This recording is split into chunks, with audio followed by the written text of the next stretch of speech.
All right.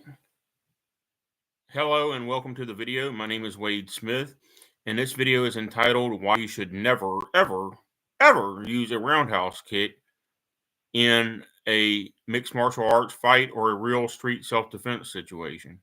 Ever. Um, or I could title it How to Counter a Roundhouse Kick if your opponent is dumb enough to use it against you.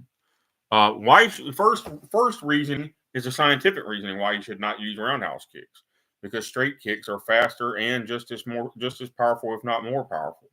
It's a basic law of mathematics and geometry that the shortest distance between 2 points is a straight line, right?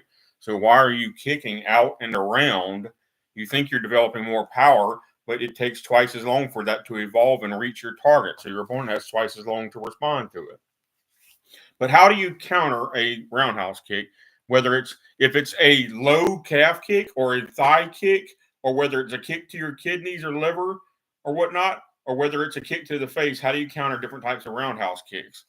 Well, if it's a front side calf kick, if he's kicking to my calf like they're doing in karate combat, which is what the leg kicks that are allowed in karate combat, or if he's kicking to your thigh of your front side leg using his roundhouse, you are going to, let's see if I can show this. You're going to pick your front side leg up and simply throw a front snap kick or a front heel thrust kick to the solar plexus up and over the calf kick or leg kick. All right. And so what that's going to do is you're going to beat them. You see it coming out of the corner of your eye because you're watching their solar plexus, right? So when their center of gravity moves, you see it. So you know they're torquing their hips to either throw a punch or throw a kick. When you see them come up off the balls of their foot, you know it's a kick. When you see it coming around, you know it's a roundhouse kick. So it's like I can see this coming in slow motion. Believe me, especially when I was 20 years old and training 15 hours per week at the dojo. I could see the other brown and black belts kicks and punches coming a mile away, because when you get in that adrenaline mode, it's almost like you see your opponent in slow motion. So believe me, if you're watching their solar plexus, you can tell that they're starting to torque into a roundhouse kick to come to your leg. And it's like, oh, gee, I'm going to straight kick you with my front side leg. All right. And that's you. And it's like, wham, you hit them and their kick misses. All right. So they roundhouse kick you to the ribs or to the kidneys, or let's say if you're a southpaw, they're going to try to roundhouse kick you to the liver or kidneys or ribs. All right. Same principle. You're going to, in this case, you're going to bring your front side knee. Let's say if I'm fighting southpaw and he's trying to kick me in the liver, literally right here or right here in the kidney. All right. I'm going to bring my front side leg up and my front side arm down to meet and make a solid wall right here. Okay. And now whether he goes high, low, or middle, he cannot hit me in a vital target. All right. And then once I block and deflect the force, I'm then going to wrap his leg up and immediately apply the figure four ankle lock to his ankle, or an inside heel hook or outside heel hook, depending on how his foot posture ends up being with respect to the radius of my right arm. Okay. Depends on how his foot posture is oriented. But you're going to use one of those three submissions, basically: the front figure four ankle lock, the inside heel hook, or the outside heel hook to finish them all. Which, by the way, nobody in UFC knows how to do any of those. At least I've never seen them do it, because they don't know how to do it. If they did, they'd use it. They regularly catch one another's roundhouse kicks out of the air and just let it go because they don't know what to do from there. All right. So same principle if it's a high roundhouse kick coming. That's by far the worst kick, forward-facing kick you can try to throw to somebody, because the target is the farthest away from your feet as humanly possible is their head, and you're throwing a circuitous route to the head, which is a roundhouse kick, instead of a straight kick or a straight punch. So if they throw a high roundhouse kick to the head, you're going to outside double bone block it. You're not going to do a Shotokan single bone block. That will break your own arm.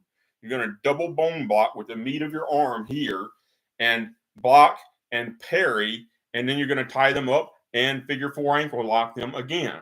Okay. So Israel Adesanya loves to throw high roundhouse kicks, and he also loves to frame with his front side jab hand and hold it out here almost fully extended. Anybody that's watched him fight a few times ought to know this. I'm not bullshitting. So if you're fighting somebody that likes to throw a lot of front side roundhouses and rear side roundhouses, it doesn't take 2 or 3 tries of them kicking before you get their timing that you're then going to be able to tie them up. All right. And if you're fighting somebody that likes to frame with this front side jab, it's like, how hard is it to grab his hand the next time he half-ass jabs from there, grab his hand and put him in the front wrist lock and just kick his guts out from there? That's piss easy. That's how I used to beat black belts and brown belts all the time, is I would catch their jab when they kept it at home position. I would catch it. They'd throw the jab out there thinking they got me, and I didn't caught their jab out of the air and tied them up and kicked their guts out. So Adesanya likes to frame with his front side jab, which if he wants to throw a jab, he has 2 options. He can either shoulder jab, which has almost no power from there, or he can pull it all the way back to home position, which then telegraphs the fact that he's fixing to try a real jab, doesn't it? All right. So if he likes to frame out here, when he pulls it back, he's telegraphing the fact that he's about to throw a real jab. Guess what? I'm about to catch his real jab and put him in a front wrist lock, aren't I? Because I know it's coming. All right. So that's how to deal with the guy who likes to frame with their front side jab. Okay. There's other types of framing, and most of them are actually inferior fighting styles that they use in the UFC. And it's like, if you try that against me, I'm going to rip your arm out of socket before you even know what happens to you. So don't believe that that works in a real fight. It doesn't. The only reason it's working in there is because the other guys don't know any better, because they got white belt level instructors and they think they know something. All right. So that's why the other reason you should never throw a roundhouse kick in a real fight, whether it's a cage match, a prize match of some kind, kickboxing, MMA, or certainly a real street self-defense situation. The easiest thing you can do to avoid a roundhouse kick when it's coming is simply step back and switch guard. Because I can fight switch. I fight southpaw or orthodox equally well. All right. So let's say if I'm fighting southpaw and he throws a roundhouse kick, I just step back into my orthodox. If I'm fighting orthodox and he throws a roundhouse, I just step back into my southpaw. All right. And he misses. And what happens when you miss a roundhouse? You end up spinning wildly out of control and possibly falling on your ass, especially the next time I throw a punch to your face. That's what happens when you miss a roundhouse kick. All right. Those are all very good reasons to never, ever, under any circumstances, use roundhouse kicks. And I understand that Israel Adesanya somehow won the UFC by throwing about 80 to 90% roundhouse kicks among all kicks that he throws. But that just goes to show how poor of a fighting skill level it actually is at middleweight in the UFC. He got beat pretty severely by Sean Strickland, and then he got beat pretty effortlessly by Dricus du Plessis. So, and a big part of that is Sean Strickland threw almost all straight kicks and very few roundhouse kicks of any kind in that fight, and he threw almost all straight punches and very few hook punches. Hook punches have mostly the same problem as a roundhouse kick. A good hook punch does not come out here like boxers throw. It absolutely does not. You try that against me, and I'm going to double chop block into your hook punch and break your arm in at least 2 or 3 places. Do you understand me? You try that, and I'm going to hit you right here in the radius and break your lower arm, and hit you right here in the bicep and break your upper arm with the other chop block.